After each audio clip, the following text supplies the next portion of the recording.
तो दोस्तों फाइनली अगर देखा जाए तो अब भारत के लिहाज से एक बहुत ही अहम और बड़ी खबर निकल कर आ रही है, जो कि भारत के लिए देखा जाए तो पॉजिटिव है और ऐसे में भारत के लिए ये बड़ी जीत बन सकती है। तो आपको याद ही होगा कि कुछ समय पहले अमेरिका की तरफ से ये बयान दिया गया था कि F-35 लाइटनिंग II को एरो इंडिया 25 से बाहर कर लिया गया है और उसके बाद में कई सारी डिबेट्स और कई सारे जानकारों की तरफ से अपडेट्स निकल कर आए कि आखिरकार भारत के एरो इंडिया 25 से अमेरिका ने अपने F-35 लाइटनिंग II को क्यों बाहर किया है। खैर आपको बता दें कि उन कारणों का जवाब अभी तक नहीं मिला है, लेकिन अब आपको बता दें कि यहाँ पर सरप्राइज इवेंट अब एक देखने को मिला है, जहाँ पर एरो इंडिया में F-35 की वापसी होती हुई नजर आ रही है। लेकिन इस पे बहुत ही ज्यादा खुश होने की जरूरत नहीं है, क्योंकि अगर आप ये सोच रहे हैं कि F-35 की वापसी हुई है तो एरियल मनोबल्स भी देखने को मिलेंगे, तो ये यहाँ पर नहीं होने वाला है। दरअसल आपको बता दें कि यहाँ पर एक नोटेबल डेवलपमेंट को देखा गया है और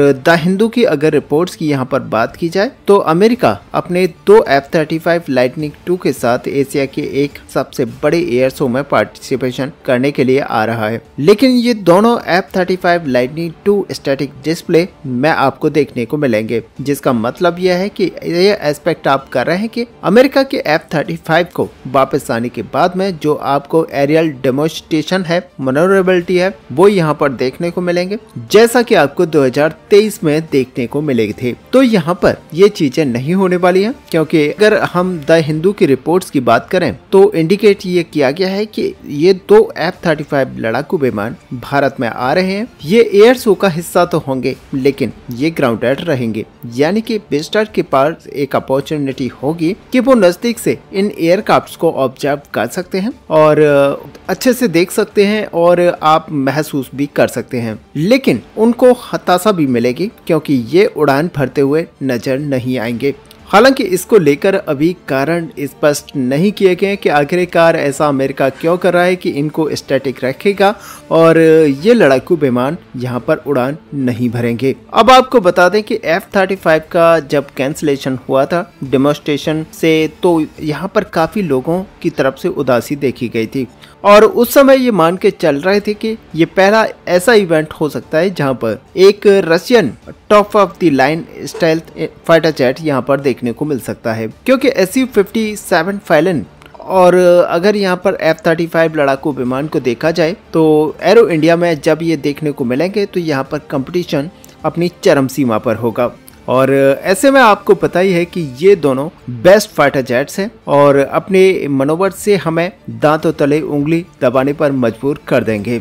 लेकिन यहाँ पर ये सब नहीं हो पाया। अब ऐसे में Su-57 तो अपना जलवा दिखाएगा, यानी कि Su-57 एयर शो में हिस्सा लेगा, लेकिन F-35 लड़ाकू विमान यहाँ पर नहीं आएंगे। हालांकि इसी को लेकर कई सारे जानकारों की तरफ से अलग अलग राय और तथ्य दिए जा रहे हैं और कुछ लोगों का यहाँ पर मानना है कि स्टैटिक डिस्प्ले में रखना एक प्रमोशनल टूल है, जो कि अमेरिका अक्सर करता है, जहां पर वो ये चाहता है कि जो ज्यादातर डिस्प्ले में देखने वाले लोग हैं वो यहाँ पर एयरक्राफ्ट को डिस्प्ले में देखें और वो यहीं से जानकारी और तथ्य को हासिल करें। और ऐसे में कुछ लोगों का यहाँ पर ये भी मानना है कि अमेरिका अपने जो स्ट्रेटेजिक और डेवलपमेंट कंसिडरेशन है उसको देखते हुए F-35 को भारत में लाने पर मजबूर तो हुआ है, लेकिन वो नहीं चाहता कि F-35 की जो एब्सेंस है वो भारत के सबसे बड़े एयर शो से रहे और वो ये भी चाहता है कि भारत Su-57 के साथ साथ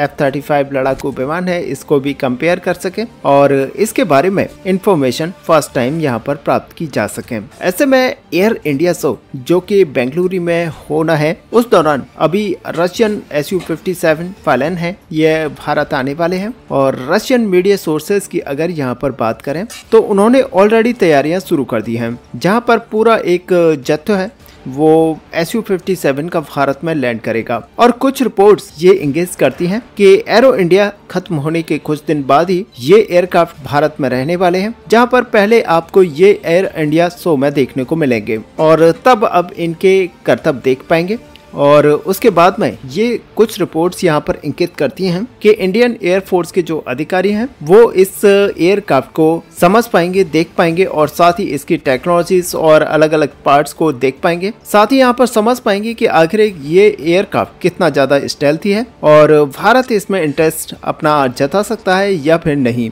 और साथ ही यहाँ पर रशिया की तरफ से हमारी वायुसेना के अधिकारियों के सामने एक बड़ी ब्रीफिंग रखी जाएगी जिसमें इस लड़ाकू विमान के बारे में हर वो छोटे से छोटा पहलू बताया जाएगा जो कि भारत के लिहाज से इम्पोर्टेंट हो सकता है। और इसी के साथ ही रशिया की तरफ से एक बड़ा प्रपोजल भी उनके सामने रखा जाएगा। ऐसे में रशिया यहाँ पर इस पूरे एयर शो को एक बड़ी अपॉर्चुनिटी के रूप में देख रहा है और जो उनका यहाँ पर उद्देश्य है वो भारत को Su-57 फाइलन को सेल करने का, उसकी पूर्ति का प्रयास वो यहाँ पर जरूर करेंगे। आपको बता दें कि जब बात यहाँ पर स्टेल्थ फाइटर जेट की आती है तो इंडियन एयरफोर्स की कोई भी ऑफिशियल बयान नहीं निकल कर आता है। ऐसे में इंडियन एयरफोर्स के जो आला अधिकारी हैं उन्होंने भी अलग अलग मीडिया गंतव्यों में इसकी जरूरत के बारे में बताया है, जहां पर आपको बता दें कि भारतीय वायुसेना के पूर्व एयर मार्शल ये कहते हुए नजर आए थे कि चाइना जिस प्रकार से अपनी टेक्नोलॉजीज को इजाद कर रहा है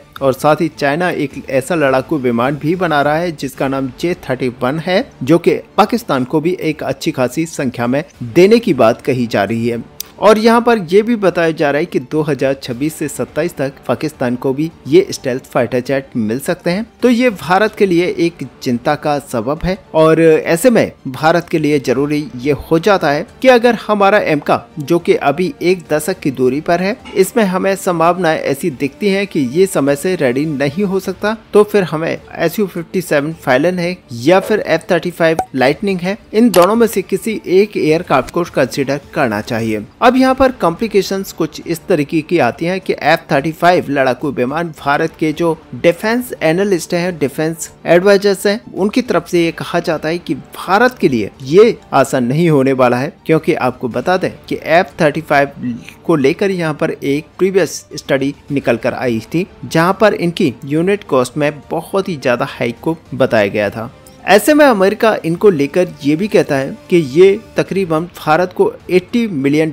पर यूनिट के हिसाब से मिलेंगे, लेकिन एक्सपर्ट्स ये मानते हैं कि जब इनकी लॉजिस्टिकल कॉस्ट को आप देखेंगे तो यहाँ पर इंफ्रास्ट्रक्चर और मॉडर्नाइजेशन को भी शामिल कर दिया जाए तो ये अप्रोक्सीमेटली 180 से लेकर $200 मिलियन तक पड़ेंगे। और आपको बता दें कि भारत के पास अभी इस तरीके का एडवांस इंफ्रास्ट्रक्चर मौजूद नहीं है जो कि इनको सपोर्ट कर पाए और भारत यहां पर 5th जनरेशन फाइटर जेट को होस्ट कर पाए। ऐसे में भारत को यहां पर एक अच्छी खासी इन्वेस्टमेंट यहां पर करनी होगी। तो ऐसे में अगर हम बात यहां पर $20 बिलियन की बात करें तो जो राशि है वो MRP टेंडर के लिए आवंटित की गई थी, तो उसमें एक रिपोर्ट के हिसाब से भारत को 90 से 95 F-35 ही मिल पाएंगे। और ये दूर की बात है कि अगर यही चीज यहाँ पर Su-57 फाइलन की जाए तो रशिया इसको लेकर काफी कॉन्फिडेंट है और रशिया की तरफ से ये कहा गया है कि भारत और रशिया की जो संबंध है वो दशकों पुराने हैं और भारत में एक पूरी की पूरी well establish production line setup करने को लेकर जहाँ पर Su-57 फाइलन को बनाया जाएगा। तो ऐसे में अगर भारत इस प्रोग्राम के अंदर एंटर करता है तो भारत को जो मैन्युफैक्चरिंग फैसिलिटी है वो उसमें बहुत ज्यादा इन्वेस्टमेंट करने की जरूरत नहीं पड़ेगी, बल्कि जो एग्जिस्टिंग फैसिलिटीज हैं उन्हीं को यहाँ पर मॉडर्नाइजेशन किया जाएगा और उसी में Su-57